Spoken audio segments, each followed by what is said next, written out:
Bapak Ibu Saudara yang dikasihi oleh Tuhan Yesus Kristus, dan saya yakin Bapak Ibu juga mengasihi Tuhan Yesus. Setiap hari kita mengalami peristiwa. Setiap hari ada saja kejadian-kejadian dalam kehidupan kita. Baik itu kehidupan keadaan maksud saya yang menyenangkan, yang tidak menyenangkan, yang biasa-biasa saja, bahkan mungkin sampai keadaan yang heboh. Dalam kehidupan kita pun kita mengalami pergumulan, kita mengalami penderitaan. Ini hal yang manusiawi, ini sesuatu yang memang naturalnya begitulah kehidupan. Yang harus kita lihat bersama adalah bagaimana kita merespon atau cara apa yang kita tunjukkan untuk kita merespon peristiwa atau kejadian, pergumulan, dan penderitaan yang ada dalam kehidupan kita. Dan saya sangat yakin Bapak Ibu Saudara yang dikasihi oleh Tuhan Yesus Kristus, respon atau reaksi kita juga beragam. Ada yang mungkin ketika terjadi peristiwa dalam hidupnya, dia akan diam, no comment, tidak ngomong apa-apa. Atau mungkin juga dia mengalami peristiwa, dia tenang, dia mengamati, dia menganalisa yang terjadi.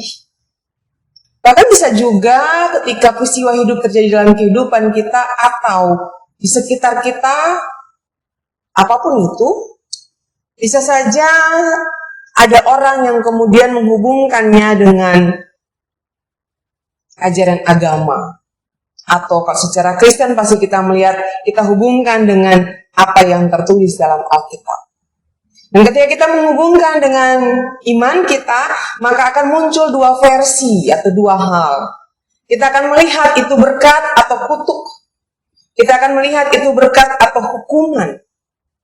Nah, saya yakin Bapak Ibu Saudara yang dikasihi oleh Tuhan Yesus Kristus, di tengah-tengah pandemi COVID-19, mungkin kita atau orang-orang di sekitar kita juga memberikan reaksi, respon, berdasarkan pemahaman iman kita. Ada yang melihat mungkin ini adakah hukuman, atau adakah yang melihat ini merupakan kutukan. Kitab Yoel atau Nabi Yoel, kalau dikatakan pada kita adalah Yoel bin Petuel. Yoel ini artinya Tuhan atau Yahweh adalah Allahku. Nabi Yoel dipanggil oleh Tuhan untuk berkarya di Yerusalem, di sekitar Yerusalem, atau di sekitar Bait Allah. Dan melalui Nabi Yoel, maka Tuhan menyampaikan pesan atau berita.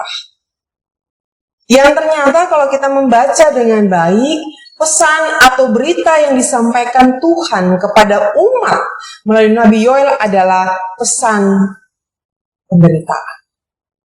Berita penderitaan.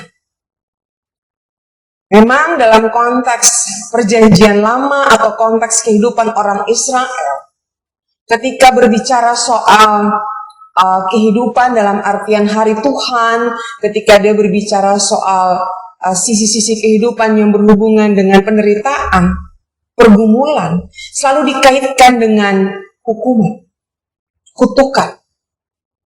Jadi kita melihat bersama bahwa melalui pembacaan ini Tuhan menyampaikan kepada umat Israel, khususnya Israel Selatan, karena dikatakan di sini adalah kalau pada pembacaan kita Yehuda dikatakan di situ, supaya mereka bertobat. Nabi Yoel menyampaikan penderitaan terhadap kehidupan umat Israel pada saat itu. Nah, di samping berita soal hukuman, berita soal kutukan, Nabi Yoel juga menyampaikan berita soal pertobatan atau pembaharuan diri. Dalam pembacaan kita, Bapak Ibu Saudara yang dikasihi oleh Tuhan Yesus Kristus, digambarkan oleh Yoel adalah tulah belalang. Bahkan digambarkan di sini, disampaikan kepada kita melalui pembacaan ini bahwa tulah belalang ini akan terjadi, belum terjadi sehebat yang akan terjadi. Jadi kalau mungkin kita ingat, tulah belalang itu sempat terjadi ketika orang Israel akan keluar dari Mesir, ada juga tulah belalang di situ. Tapi Yoel mau katakan kepada umat Israel, sesungguhnya yang akan dialami oleh orang Israel pada saat itu melebihi apa yang sudah pernah dialami oleh nenek moyang mereka. Jadi sungguh dahsyat sebenarnya. Nah, peristiwa ini, Bapak Ibu Saudara yang dikasihi oleh Tuhan Yesus Kristus, peristiwa yang tentunya menghadirkan penderitaan, karena kalau kita melihat ternyata belalang yang disampaikan pun, digambarkan pun juga ada dalam proses tahap. Dia masih benihnya saja dulu begitu ya, masih belalang pengerit, belalang pindahan, jadi dia ada dalam proses. Pindahan berarti kan dia sudah mulai melompat, kemudian dia bisa terbang, dia menjadi belalang pelahap. Ini tulah atau wabah belalang yang akan dialami oleh orang Israel akan kemudian menghadirkan penderitaan yang hebat. Karena kita lihat juga selain tulah belalang ini ternyata dikatakan bahwa ayat yang ke-7 pohon anggur musnah, pohon ara menjadi buntung. Padahal pohon anggur dan pohon ara ini adalah pohon yang merupakan pohon kesukaan atau pohon yang kemudian sering disebutkan dalam kehidupan orang Israel. Bahkan juga dikatakan kepada kita pada ayatnya yang ke-12, pohon anggur sudah kering, pohon ara sudah merana, pohon delima, pohon kurma, pohon apel, segala pohon di padang sudah mengering. Kesejahteraan kehidupan orang Israel pun juga akhirnya hancur. Keberadaan kehidupan mereka sebagai manusia, bicara soal kehidupan secara ekonomi, secara jasmani, akan mengalami kehancuran. Nah, Bapak Ibu Saudara yang dikasihi oleh Tuhan Yesus Kristus, mungkin saja situasi ini kalau kita boleh menariknya pada zaman sekarang, kita melihat peristiwa yang sedang dialami oleh kita. Wabah corona, virus corona atau COVID-19, ternyata dia mendunia. Bukan hanya dialami oleh 1-2 bangsa, tetapi ratusan bangsa. Bahkan saya melihat data sampai dengan tanggal 22 yang sudah terpapar, dikatakan sudah terpapar COVID-19 itu adalah 5.187.469 orang. Kalau di Indonesia kan kita lihat sekitar 20-an juta dan sudah 1 juta lebih, 1.200.000-an yang meninggal. Kita belum pernah memikirkan, kita tidak pernah membayangkan bahwa peristiwa COVID-19 akan terjadi pada tahun 2020. Kita tidak pernah, atau mungkin para ilmuwan, para ahli sekalipun tidak pernah berpikir bahwa ini akan terjadi di tahun 2020. Memang ada informasi yang disampaikan, ada flu Spanyol di tahun 1918. Itu juga memakan korban jiwa yang sangat banyak. Nah, Bapak Ibu Saudara yang dikasihi oleh Tuhan Yesus Kristus, peristiwa tulah belalang dan kemudian peristiwa COVID-19 yang kita alami pada saat ini mungkin ada dalam konteks yang berbeda, bahkan juga dalam tujuan yang berbeda. Kalau di Yoel jelas itu disampaikan bahwa itu merupakan kutukan atau hukuman karena ada hal-hal yang terjadi atas kehidupan orang Israel. Dalam konteks Yoel ada hukuman, Bapak Ibu Saudara yang dikasihi oleh Tuhan Yesus Kristus. Kenapa Tuhan menghukum orang Israel? Padahal kita tahu orang Israel adalah umat pilihan, bangsa kesayangan. Bahkan yang luar biasa Tuhan katakan adalah, engkau adalah biji mataku. Berarti benar-benar begitu penting, begitu berarti orang Israel di hadapan Tuhan. Tapi dalam pembacaan Yoel ini kita melihat Tuhan menghukum orang Israel. Ada 2 alasan, Bapak Ibu. Yang pertama adalah alasan sosial.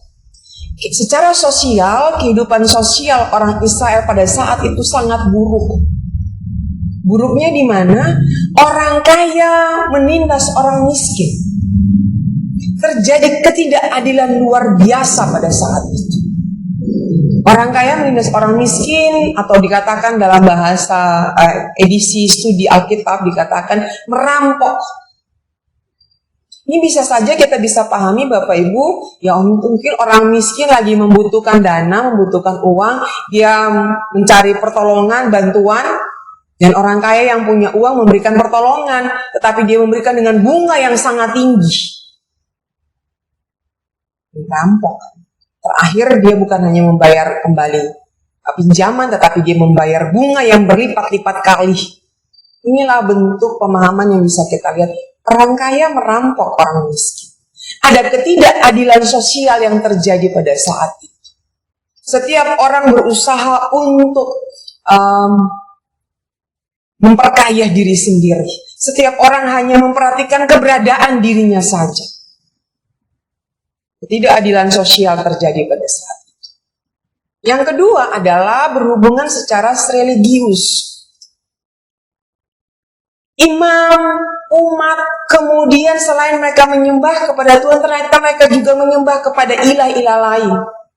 Mereka menyembah kepada dewa-dewa yang didirikan oleh nenek moyang mereka sebelumnya. Jadi disinilah kita lihat secara religius orang Israel pun mengalami pribadi yang terpisah. Mereka menyembah kepada Yahweh, tetapi mereka juga menyembah kepada Allah lain. Nah, Bapak Ibu Saudara yang dikasihi oleh Tuhan Yesus Kristus, karena kondisi inilah, keadaan umat seperti inilah, maka orang Israel mendapatkan berita hukuman dari Tuhan melalui Nabi Yoel. Bahkan ada yang menafsirkan, Bapak Ibu Saudara yang dikasihi Tuhan, bahwa tulah belalang ini atau pasukan belalang ini sesungguhnya mau menggambarkan serangan dari musuh Israel, orang asing yang tidak diketahui. Kalau kita melihat itu pada ayatnya yang ke-6, sebab maju menyerang negeriku suatu bangsa yang kuat dan tidak terbilang banyaknya. Giginya bagaikan gigi singa dan taringnya bagaikan taring singa betina.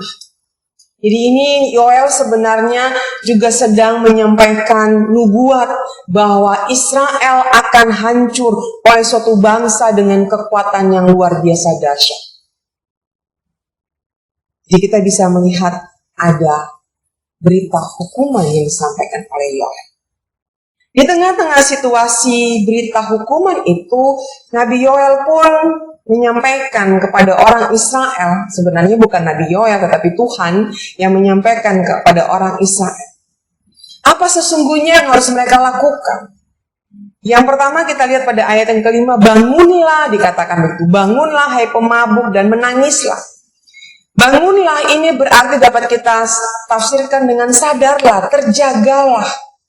Janganlah terus terlena dalam perbuatan dosamu. Jangan terus menikmati perbuatan dosamu itu. Jangan terus ada dalam mimpi panjang karena perbuatan dosamu itu. Tetapi mari bangunlah, sadarlah akan segala kesalahan dosa yang sudah dilakukan. Memang Bapak Ibu Saudara yang dikasihi oleh Tuhan Yesus Kristus, kesalahan atau dosa itu terkadang memberikan kenikmatan luar biasa.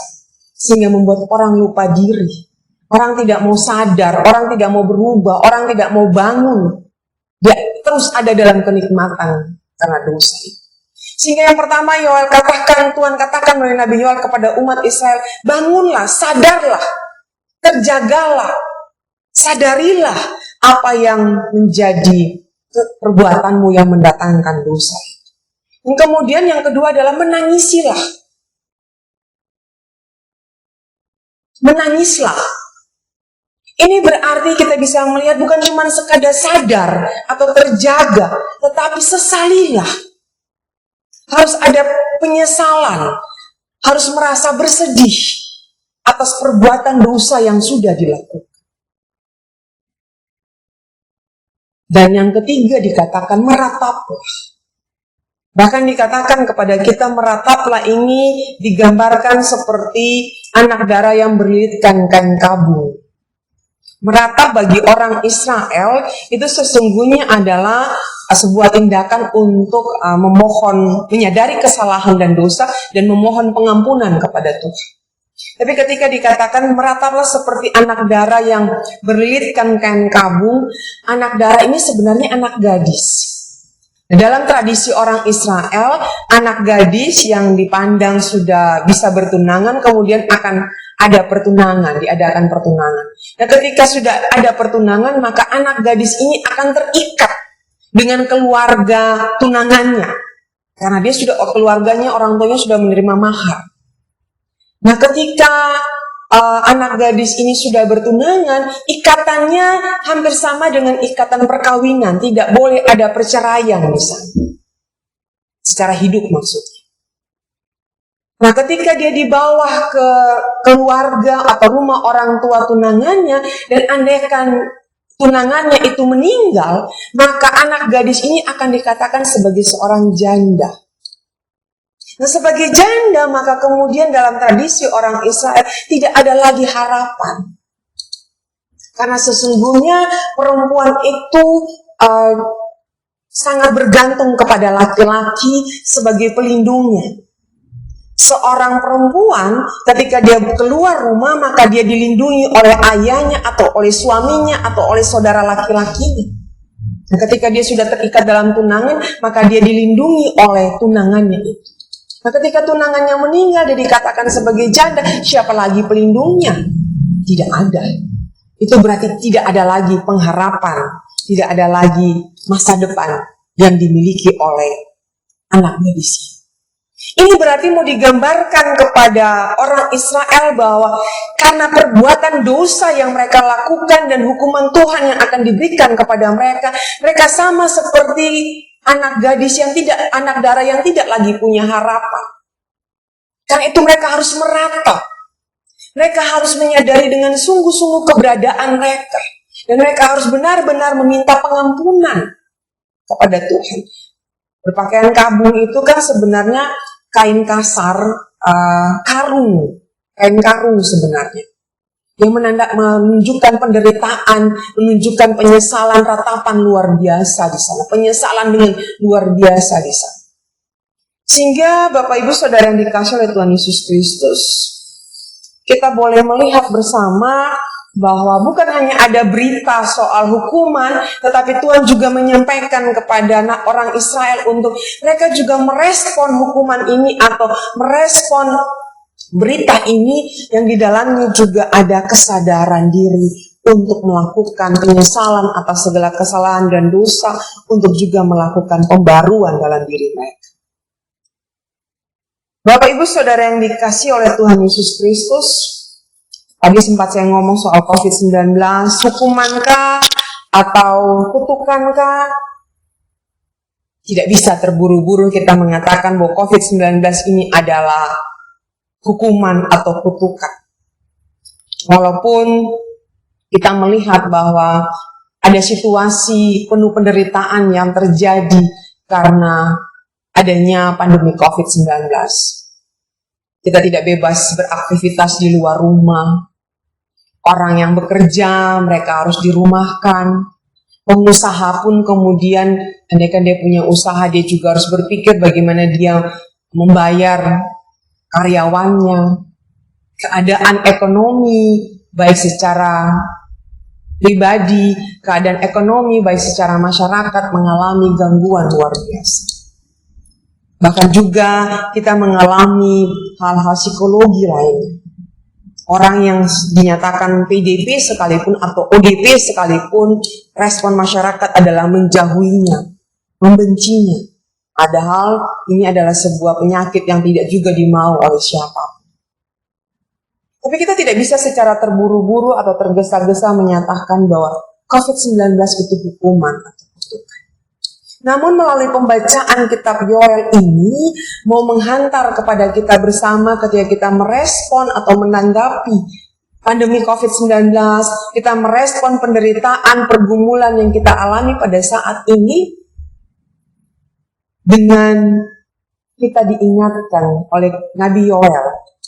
Yang pertama adalah setiap peristiwa yang terjadi dalam kehidupan kita, baik itu penderitaan maupun sesuatu keberhasilan, baik itu menyenangkan ataupun tidak menyenangkan, maka mari kita belajar untuk hidup takut kepada Tuhan. Kita harus membangun kesadaran diri kita untuk kita tidak terlena di dalam setiap tindakan kita yang menghadirkan kesalahan dan dosa, bahkan kita menikmatinya. Tetapi kita harus belajar untuk sadar, kita belajar untuk menyadari kesalahan dan dosa kita, untuk kemudian kita belajar menjadi orang-orang yang takut akan Tuhan. Kita perlu menyesali atas perbuatan dan kesalahan kita. Bapak Ibu Saudara yang dikasihi oleh Tuhan Yesus Kristus, gampang untuk kita katakan begini. Ya memang sudah karakter saya, bawaan saya maunya marah-marah, emosional, temperamental. Itulah keadaan saya yang kalau ngomong ya ceplas-ceplos. Bapak Ibu mungkin buat kita inilah karakter kita. Tetapi melalui tindakan kita yang temperamental, melalui cara bicara kita yang apa yang kita pikirkan kita keluarkan, ternyata kita menyakiti orang lain.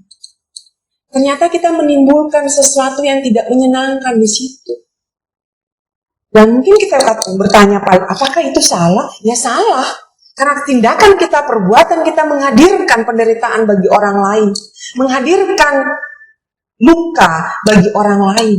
Sehingga ini tentu kita harus merubahnya. Kita harus menyadarinya, kita harus menyesalinya, dan kemudian kita merubahnya. Mungkin juga kita katakan pada diri kita, kan saya cuma ngambilnya sedikit-sedikit aja kok, bukan korupsi yang besar seperti koruptor yang sampai miliaran itu. Kok saya ambil yang sedikit ini juga hanya untuk hidup saya dengan keluarga, bukan untuk memperkaya diri. Benar. Tetapi apa yang kita ambil itu adalah sesuatu yang dosa, karena itu bukan hak kita, itu bukan bagian kita. Sehingga Bapak Ibu Saudara yang dikasihi oleh Tuhan Yesus Kristus, kita harus sadar dan kemudian kita menyesali kehidupan kita dan kita belajar takut akan Tuhan. Kita belajar untuk ada tunduk di bawah kehendak Tuhan. Sehingga di dalam kehidupan kita yang selalu senantiasa kita memohon ampun kepada Tuhan, kita memohon, kita menyatakan kita menyesal atas kesalahan kita, bukan hanya dari mulut saja, bukan hanya dalam waktu-waktu tertentu saja, tetapi kita berusaha, kita sadar, kita menangisi diri kita, dan kemudian kita berada di dalam kehidupan yang takut kepada Tuhan. Hal yang kedua, kita diingatkan melalui pembacaan ini adalah Tuhan sangat mengasihi kita. Sekalipun kita lihat, sekalipun Tuhan ingin menghukum orang Israel melalui Nabi Yoel, tetapi Tuhan juga menyampaikan apa yang harus mereka lakukan. Berarti Tuhan mengasihi umatnya. Tuhan mengasihi Bapak, Ibu, Saudara, serta saya. Sehingga di dalam seluruh keberadaan kehidupan yang kita jalani sampai hari ini, kasih penyertaan berkat Tuhan senantiasa ada bersama-sama dalam kehidupan kita. Tidak pernah berkesudahan. Boleh kita periksa hidup kita masing-masing, Bapak Ibu. Apakah dalam satu hari Tuhan tidak mengasihi kita? Jangankan satu hari, apakah dalam 1 jam Tuhan tidak mengasihi kita? Sesungguhnya tidak. Tuhan selalu mengasihi kita. Kasih Tuhan dinyatakan melalui penyertaan. Kasih Tuhan dinyatakan melalui kehidupan yang kita jalani.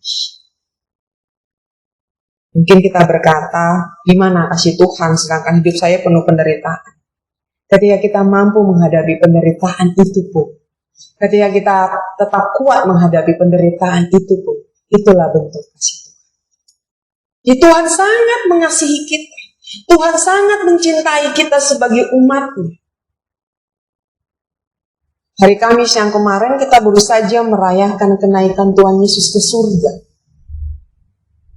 Tuhan Yesus naik ke surga bukan untuk mengatakan dia berpisah dari kita dan dia tidak peduli dengan kita. Dalam pembacaan Lukas pasal 24 ayat 50 sampai 53 dikatakan apa? Ketika Tuhan Yesus naik ke surga, dia mengangkat tangannya dan memberikan berkat. Sampai kemudian hilang dari pandangan para murid. Tuhan senantiasa memberikan berkat kepada kita.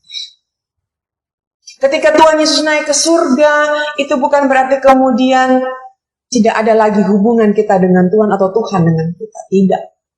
Kasih, penyertaan, relasi kita dengan Tuhan tetap terjaga. Tuhan tetap menyatakan kasih-Nya bagi kita. Kalau saya ingat dikatakan pada Yohanes 14 ayat 1-3, Tuhan pergi untuk menyiapkan tempat bagi kita di rumah Bapa. Sehingga dimanapun Tuhan berada, kita pun akan berada. Luar biasa juga kasih Tuhan. Ketika Tuhan sudah menyiapkan rumah kita di masa depan yang akan kita jalani nanti, apalagi kehidupan kita di saat sekarang. Kasih Tuhan tentu juga terus ada berlimpah atas kehidupan kita. Sehingga Bapak Ibu Saudara yang dikasihi oleh Tuhan Yesus Kristus, melalui firman Tuhan bagi kita dalam ibadah minggu hari ini, maka mari kita belajar untuk menjadi umat Tuhan. Kita belajar untuk menyadari dengan sungguh bahwa kehidupan kita sangat berarti di hadapan Tuhan. Kehidupan kita harus kita tujukan untuk menyenangkan hati Tuhan. Kehidupan ini bukan milik kita, kehidupan kita ini adalah milik Tuhan, sehingga bukan hanya sekedar menyenangkan hati kita, tetapi kehidupan kita juga harus menyenangkan hati Tuhan. Tuhan memberkati kita sekalian. Amin.